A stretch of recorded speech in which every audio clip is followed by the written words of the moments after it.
Ladies and gentlemen, welcome back to another episode of Shootaround Sessions Podcast. Me, your host, Tawasi C, and my man...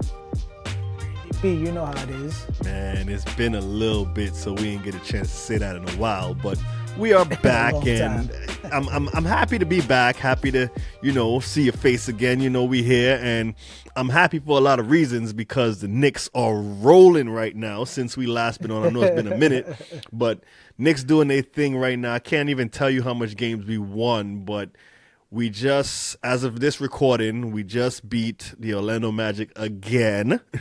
And we head into the finals of the NBA Cup. So how you feeling about how the Knicks been performing so far, my brother? The funny thing about the Knicks is we wasn't able to do a show last week due to, scheduling and scheduling conflicts. And the entire tone was totally different. Being a Knicks fan is the personification of that. 1 week, you're like, yo, I can't wait to get into this. They need to change this. This needs to happen. And then the very following week, we're like, yo, we 1 game away from winning the cup. Our players about to get a little bit of extra money. We holding it down. Chip or bust. It's one thing or the next when it comes to the Knicks. I am happy where they are. They seem to, again, we say this over and over, they seem to be clicking where they need to be clicking at. Mm-hmm. And then there's certain games where it's like, what's going on? They look good. I feel like the defense needs to get better. Certain people on the team we are okay with now. We were pissed off last week. We were happy with the week before. We was ready to throw the whole thing away 3 weeks ago. It's all over the place. It is all over the place, man. And if you look at the standings right now, outside of the NBA Cup, the Knicks are still sitting pretty at number 2 in the East. But the East is kind of looking kind of crazy. And like you said, you basically described my last few weeks as a Knicks fan because a couple weeks ago I'm like, yeah, let's get rid of Cat. Let's get rid of Cat, And we're going to talk about the elephant in the room in a little while, but I was like, let's get rid of Cat. It's not working. They kind of started figuring things out, and even with them going to the finals of the NBA Cup right now, looking pretty good, I'm still not convinced yet. Like, I'm happy, I feel good, but I'm still not convinced. I still need to see a little bit more from this offense. I still want to see a little bit more from the bench, and Cat just got to give me a good 10-game, 20-game run where he on point. Yeah, it can't be he plays mediocre or bad for 3-4 games, and just when everyone is ready to write him off, he will drop 30 and 15, and he will drop it. And I'm like, oh gosh, it's up and down. Listen, he got to be consistent. I know we still early in the season, but when it comes time to playoffs, and he knows this because he's an NBA player, that consistency needs to hold, or else people have been coming for your necks and saying that we want you out of here. It is what it is. Nah, that's a fact. How you feeling about the performance in the NBA Cup? How we did that game against Orlando? It was shaky at times, but the Knicks were pretty much in control for the whole game. So how you feeling the performance was in the whole NBA Cup overall? It was a fight. It was a fight. Granted, the fact the Knicks kept the lead. Well, as a matter of fact, first half they were back and forth with the lead. Third quarter they kind of took over a little bit, but it was a fight. Orlando was not going down easy. Again, their 3-point defense is horrendous. Is horrendous. Too many open shots. Too many. The transitional defense is not great. But everyone kind of stepped up. Everyone knew what time it was. Everyone buckled down when the time is right, and they came out on top as they needed to. Yeah, that's a fact. I mean, I feel like the game itself was just weird because the Knicks look good. They're doing what they need to do. The offense looks good, I feel like. But as you said, the defense is a little bit shaky where we trade in baskets. And I look at these games as playoff matchups. Can we beat a team 4 games? Can we beat them 4 times? That's how I analyze every single game, and we've had the benefit of playing them 4 times. So I know we could kind of handle them, but it's still a little scary to see the Orlando Magic when they're not even at full strength yet. And yes, the Knicks are still figuring out, but they're a few chemistry pieces away from, like, if those Wagner boys play, we have a different outcome. And that's the stuff that scares me when you have a guy like Karl Anthony Towns. I need to see Cat being dominant. Like, yeah, he gave us some points last night. He's starting to see him hitting that three, but we still need to see that consistency. And I haven't seen that yet through a quarter of the season. So I'm not happy. I still want to see more, but I'm happy we rolling right now. You know, we beating the teams we supposed to beat, and we doing what we got to do. So I'm not tripping. You know what I mean? Absolutely. We are beating teams we're supposed to beat, but like I said, it's the consistency. When it comes to the entire NBA and winning a chip, the Knicks are still not a threat yet. They're a challenger. They're a challenger team. They can challenge for a championship, challenge for Eastern Conference, but then again, this season alone, I feel like there's only one threat and one threat alone. That's it.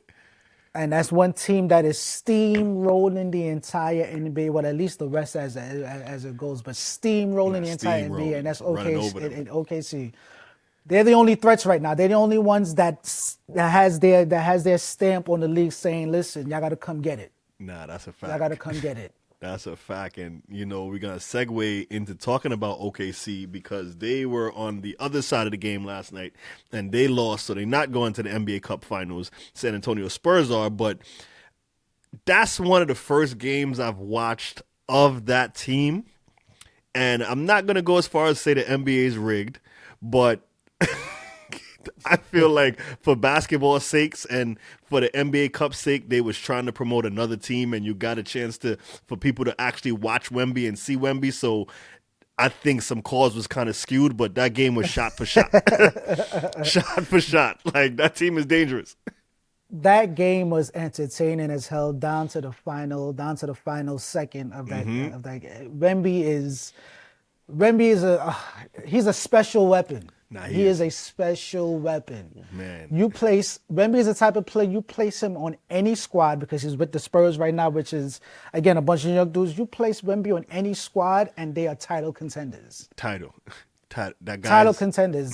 He's different. He's dangerous. He's any and everything you could think of.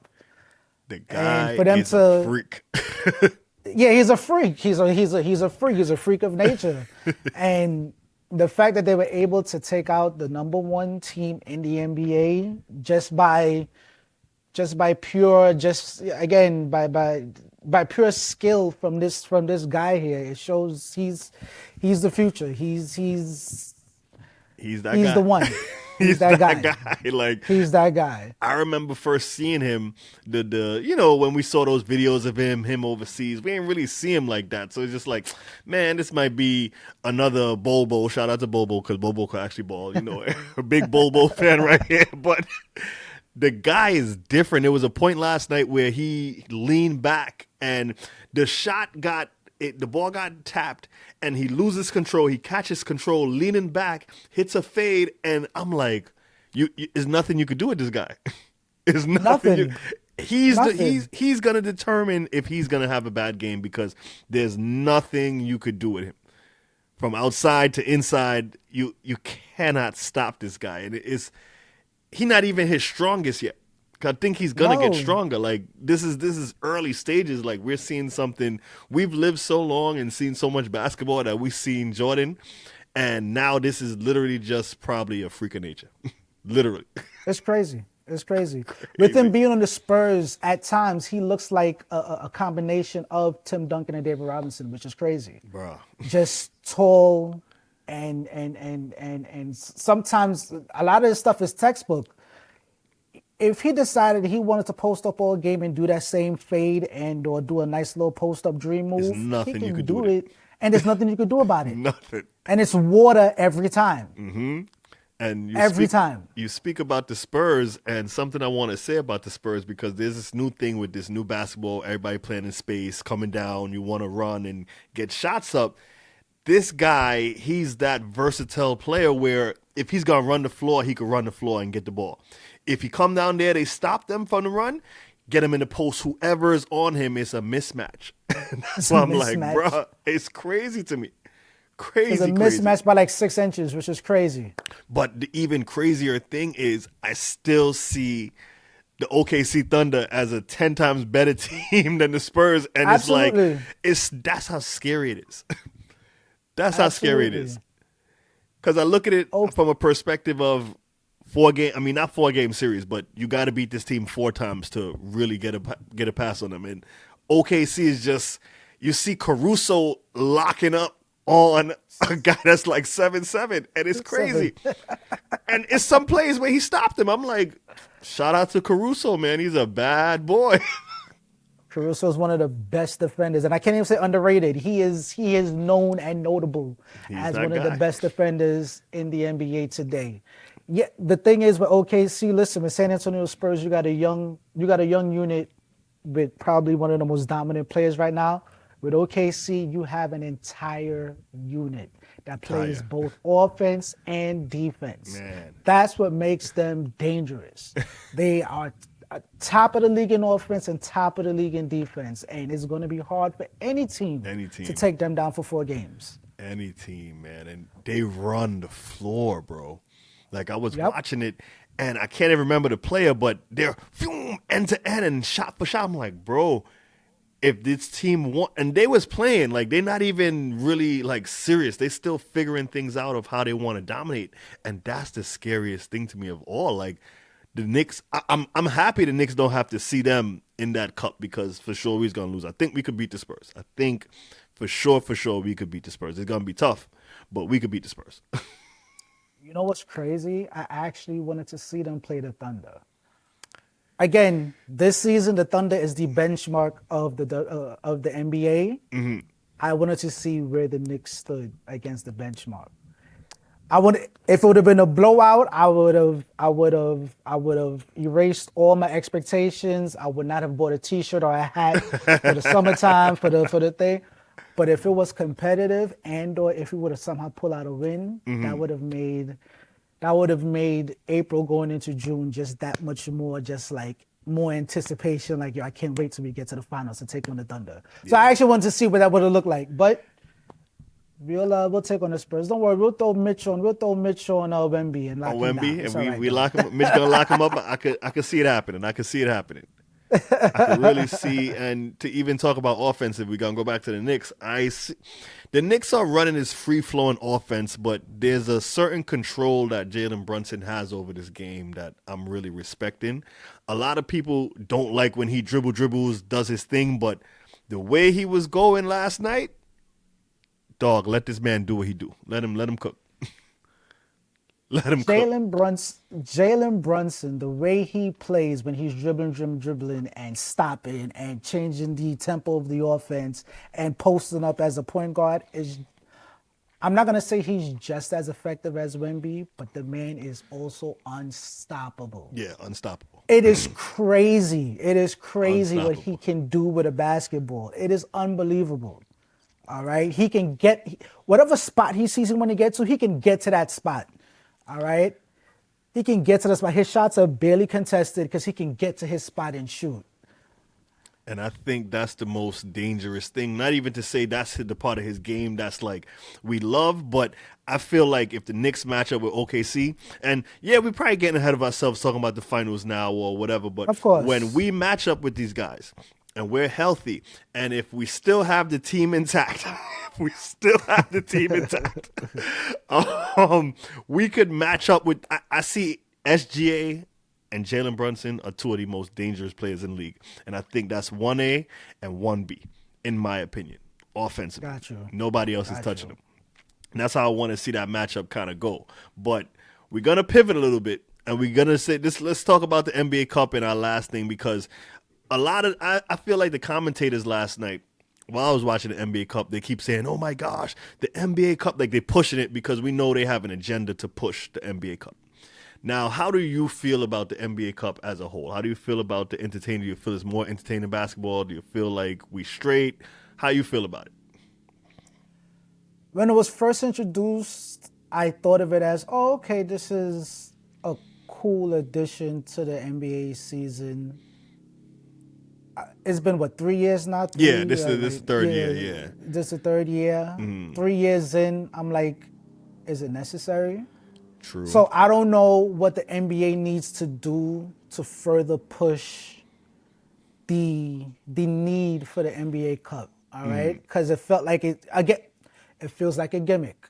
Yeah. And how do you remove that stigma of it and remove that feeling like a gimmick and make it needed? And the thing is, when we watch basketball, specifically during the season, everything has a purpose. You're playing for position in the playoffs. In the playoffs, you're playing to win for a championship.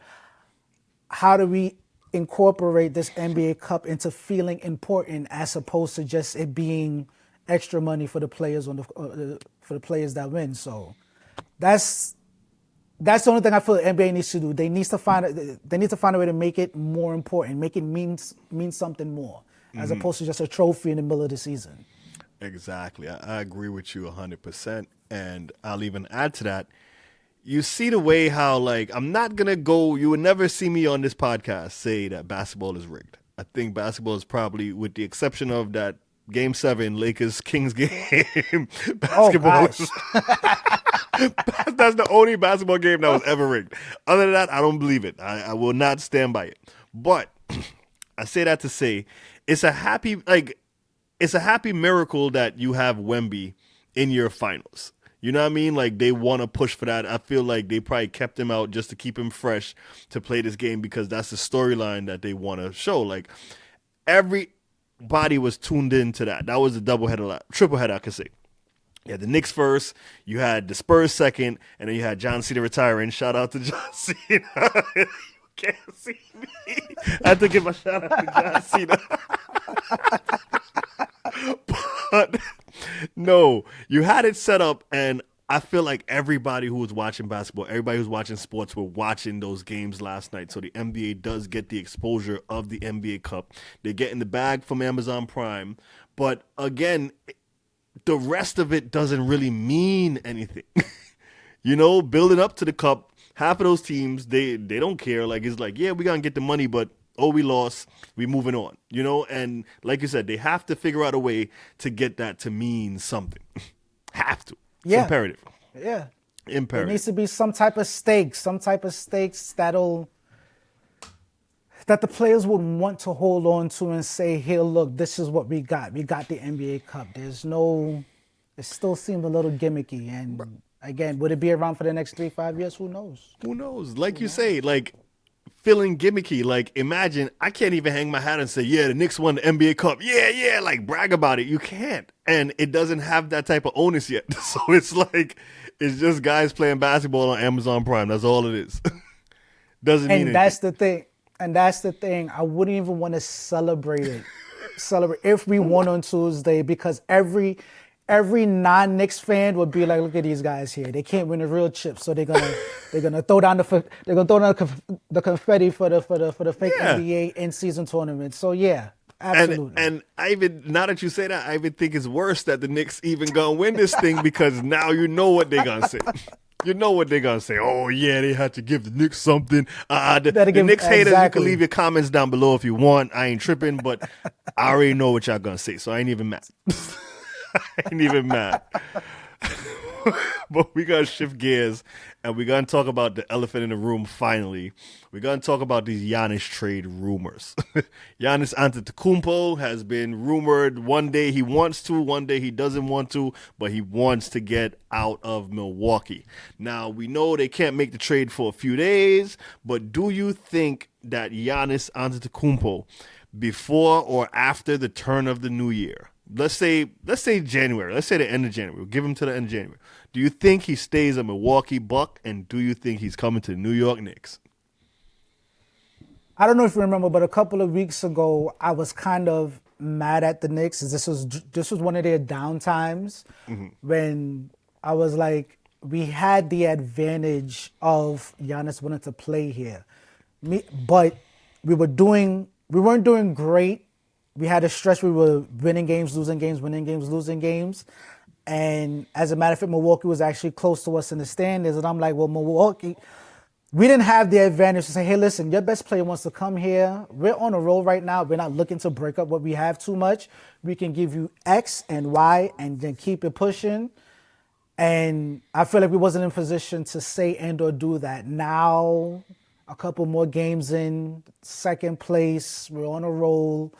Milwaukee, 10th place, struggling to stay even within the play-in. And if your star player is telling you, I want to go, and if you, as an organization, wants to keep that loyalty, I don't want to use the word loyalty, but give thanks for what he has done for the organization and want to grant him where he wants to go, I feel like the Knicks are in a better position to say, hey, look, your star player wants to come here. We can only give you X, Y, and 2 picks. You want to take it? Let's make it happen. It all depends on how, and to circle back to the original question, it all depends on how much Milwaukee, I guess I'm throwing dirt, cares about their star player. All right? If they wanna do right by him and say thank you for all you've done, they'll push it and it wouldn't be too much. But if they start asking for some crazy players trying to break up the entire team, I don't think New York right now is willing to do anything too drastic to get Giannis. Okay, fair. I don't think we should do anything drastically to get Giannis, but I think it's going to happen, and the 2 teams that have been rumored for too long now have been the Spurs and the Knicks. Giannis makes a lot of money, and it all comes down to 2 teams not want to break up their core. You got the young core, the Spurs, who we saw last night. Those dudes, they set for the future. They cannot trade any of those pieces, those young stars they got. Let them build because it's a young team. You got a young guy in, I keep saying young, but you got a young guy in De'Aaron Fox, who's kind of like the vet on the team, but he's still the young guy because De'Aaron Fox is still the young guy. He's not even hitting his real prime yet. Yeah. And you got that chemistry together. You can't break that up. And the Knicks now, we don't have the picks and the money to say we giving up. I refuse to trade OG. The only guy I would say we could let go is Cat. But even if we do let go Cat, it does mess up that flow and continuity of the offense with Cat bringing the 3-point range. Now, they said, I've heard them rumored to say they want to give up Kuzma. They want to just break up everything. And I just don't think it's the best move for the Knicks to do right now. You know what I mean? Would Giannis make us a contender? I don't know, because it's what we're going to give up to get him. You know what I'm saying? Exactly. That's what it is. So it always comes dicey, and people who don't really watch basketball, they're not going to understand this because they're just going to think of it as a name, but you cannot mortgage off the chemistry of the team. Like, I refuse to give up OG Anunoby. I refuse to give up Mikal Bridges. I refuse to Cat could walk. If Cat wants to go, Cat could go. But I know something's going to come for it, and we can't afford to lose the heart of the team just for Giannis. Like, Giannis, make it make sense. You know what I'm saying? And as you say, Hart, I refuse to give up Josh Hart. Josh Hart refuse. He's the heart that pumps the blood throughout the. And hey, you see, he's shooting a lot now. He's shooting now. He's shooting now. All right, it might be 35 to 40%. Hey, but that's better than not shooting at all and being a liability. He's taking him and he's being aggressive. Josh Hart, if we ever said anything bad about you on this show, we apologize and we eat the humble pie. We so sorry because Josh Hart been balling. I would never disrespect Josh Hart again. That's my guy. That's my guy. Now hear this, right? This is how I feel. In a perfect world, which is crazy. It could be crazy. It could be a thing. In a perfect world, yes. Cat adds the 3-point ability to the team. In a perfect world, if we can get Giannis without having to trade Cat, maybe we have to give somebody like a Mitch and a few other young pieces. Mm-hmm. I feel like that would help that would preserve our spacing issue that we would get if we were to give up Cat for Giannis. Okay. Because Giannis in the paint, do what he has to do, post up, run to the paint, and he can pass it out to Cat. You got crazy spacing right there with your 2 big men. That's a perfect world. Is that going to happen? Absolutely not. I don't see that going on. But that's the only way where I'll be 100% okay with Giannis coming over to the Knicks. I'm okay with Cat going. It all depends on what is a part of that package, but I do worry about our spacing issues after that. And I'm a little loyal to Cat. I mean, I do. I won't be heartbroken and cry if he go, but at the end of the day, I'll give Karl Anthony Towns his props. The guy does show up, and he does a lot of bonehead stuff. I'll say that, but he does play hard for the Knicks, and we want to show the world that we're a loyal organization. You know, that we're not just switching on our players. Oh, we got a chance to get this guy, get out of here. Like, it's a new regime. They doing their thing, and if we could get Giannis without giving up too much, go for it. But in the meantime, between time, we still balling, so I can't even be mad at it. Can't even be mad. Absolutely, and that's why I said the Knicks are in a great position. They're second in the East. They don't have to mortgage anything off to get Giannis. Hey, look, this is the offer. Your man doesn't want to be there. Y'all don't want it? All right, cool, no problem. Listen, we're not breaking. This is a totally different Knicks team, totally different Knicks front office. They're not out here searching for stars. They're out here trying to actually get a chip. And yes, Giannis would be a great addition to and a great push to getting a chip, but it isn't needed. It isn't needed to fully. You don't need to break everything up. It doesn't need to happen that way. You don't. You really don't. But we'll see how that plays out. We're gonna see over the next few weeks because I know it's looming, and people, I want you to be aware, you're gonna hear about this a lot. A lot is gonna be big news as that trade window opens and people perform or underperform. But I want to shift gears, and I want to talk about a team that was close to making it in this NBA Cup, but they've been balling nonetheless, is the LA Lakers. In particular, I want to talk about everybody's favorite, LeBron James, balling in year 23. How we feeling about LeBron in these last recent games, and how we thinking the Lakers are standing out west? The Lakers are surprising me as to how high they were, even with LeBron not on the team. LeBron coming back. LeBron is looking like he's been playing for 23 years. And the crazy thing is, that's not a knock. All right, that is not a knock on LeBron. He is there. He is playing hard. He is. Every time he has a great game, where he has a high scoring game, it's going to be a celebration. Mm-hmm.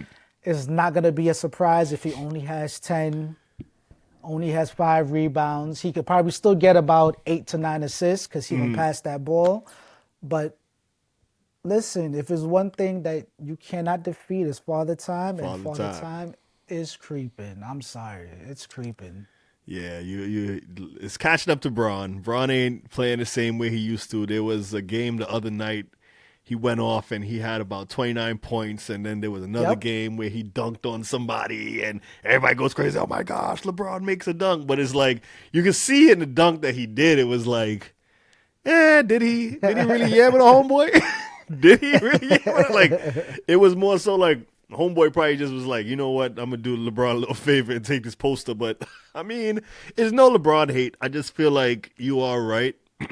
Father Time is catching up to him, and he's in a situation where he doesn't have to be that main guy. You know, you got Luka, and you could defer to Luka, and I think hopefully he's going to do the right thing and just keep deferring to Luka and let Luka run that load. Step in when you need to. Let Austin Reeves step up because he's been developing and he's coming somewhere. And, I mean, I still don't think they're going to go far. And I don't think so either. Nah, I don't think they're going to go far. Right now they're sitting in 5th place, 17-7. And they've been on a little streak. They're 7-3 in their last 10. Yeah, I don't know. They're looking good. The craziest thing is, but then again, they're looking good. But then again, you know what? Let me not do that. Let me not put them in a battle, because they have Luka on their team, and Luka is still a bona fide superstar. All right, and Austin Reeves is a great piece. So they are to me, I feel like they're exactly where they should be and where they need to be, given the fact that the teams that are above them, San Antonio, Houston, Denver, and Oklahoma City, and they're above Minnesota and Golden State. Yeah, I think they are exactly where they need to be. So the Lakers are looking right on par where they should be. I feel they dropped though. I feel because I mean, granted, Minnesota is cursed with having Julius Randle on their team. Just Randle on their team. I don't know. You see why they got their record for a reason, and they trying to see if they can figure that thing out. But I think they get it going before the season's over, and they move up a little bit. I feel like the Spurs are not like that. I'm not hating on them. They're a great young team, but I feel like they do fall off on a stretch because you look at that game last night. They should have readily put away the Thunder.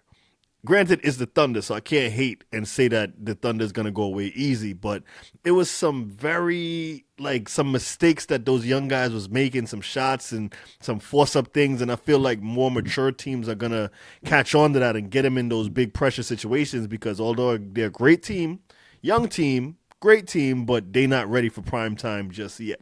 They need a little bit more seasoning, so we got to see how it plays out. I don't think the Rockets hold up and stay in that third place. I think they drop a little more, but again, it's weird because the lesser tier teams, I don't see them like the Grizzlies, the Mavs. I don't see those positions changing much. The only team I see going on a run, and you could hear it here first on Shootaround Sessions podcast, I am saying that the Warriors will go on a run and be in a higher seat before the season is over. I can see that. Trust me, I'm not. Steph Curry's still out there, still the most dangerous man in the NBA, still. So I'm giving him his props. But as far as LeBron and the Lakers go, I still want to see more.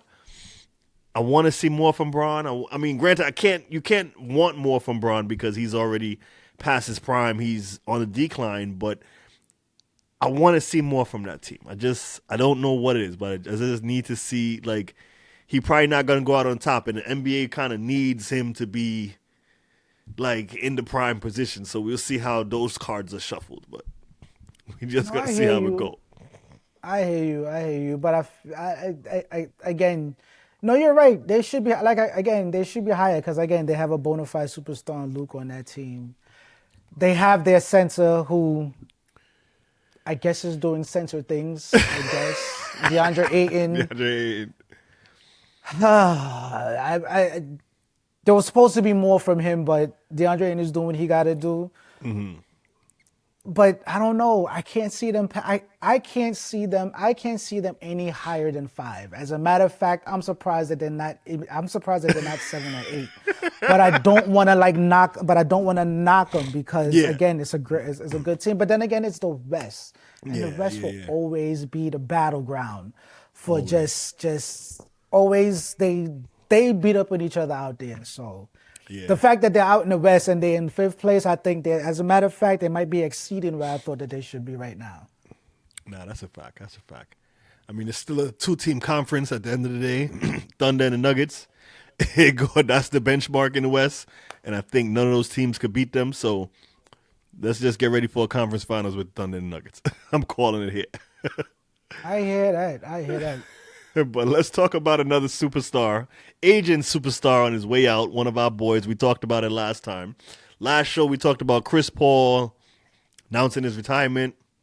We thought it was going to be his swan song, go off into the sunset.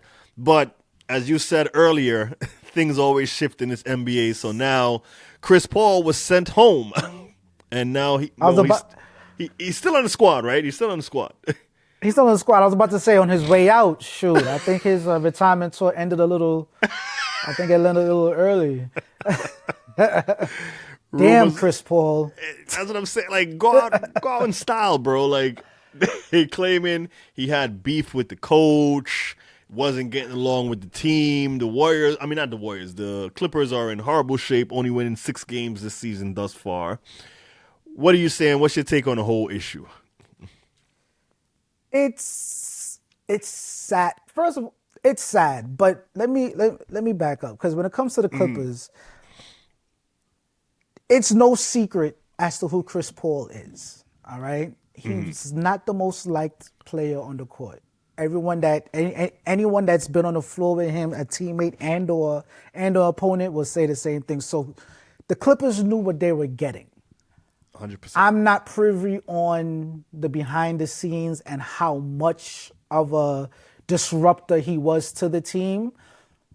But it's sad because it's sad for someone to announce their retirement. I'm going on my tour, and then your team that you're on shuts it down before it's time. It's a sad situation. It sucks. It sucks. It's tough. It's tough. It's tough. It is tough. I mean, you're gonna see a lot of people say like he's deserving of that for all the pot stirring that he's done over his whole career fighting with so many people. So, I mean, it was gonna come out this way. It might be a narrative thing where people are like, yeah, Chris Paul's a jerk. But it's still sad to see it go down like that, and it just shows you where the organization is at as a whole, because you see the stuff going down with Kawhi. You see them bringing in these age superstars, Paul George wanting out of town, and they're running the Clippers as a business and not as an organization that really cares about its players. They just want to sell tickets, and they'll do anything to sell tickets. So absolutely, you even have them bringing in James Harden, who's a great player, not knocking James, but again, you bringing all these stars just because you want to sell tickets and compete with the Lakers. So you really seeing that kind of happen. And when you have Chris Paul saying, yo, we suck, we got to do something, they don't like that. They saying it's going on too bad, so they're kicking him out. And you don't do that to a legend like Chris Paul, no matter how disruptive he is. You try to work that out behind the scenes. And not saying that they didn't try to work that out behind the scenes, not saying that that's not what's going on, but to have it leave like that and get so ugly is just not a good look, you know? It's not a good look so early in the season. And if he's telling you suck and you look at your record, you see, well, damn you suck. It is what it is. Let me ask you a question. Who did their retirement dirty worse? Chris Paul, the Clippers, or WWE and Cena? Man, you know, the internet would say John Cena, but we gotta save that for another show. Shout out to Cena, shout out to C Nation all the time. You can't see me, but no, Again, Chris Paul is a bona fide legend. He is a Hall of Famer. I don't care what anybody says, and you don't do that. And it seems like they try to be professional about it, but there is no professional way of going about how you guys did what you had to do. You could have kept them on the team. You could have kept them at the end of the bench and have people speculate and then make a trade. Make a trade by the thing. You just told him, nah, we good. Oh, the bus left an hour ago. We got to tell you the time changed. It's crazy. Just go home. You don't do that. And again, this is what these organizations don't understand, because you don't do players like that. Like, you don't treat people like that.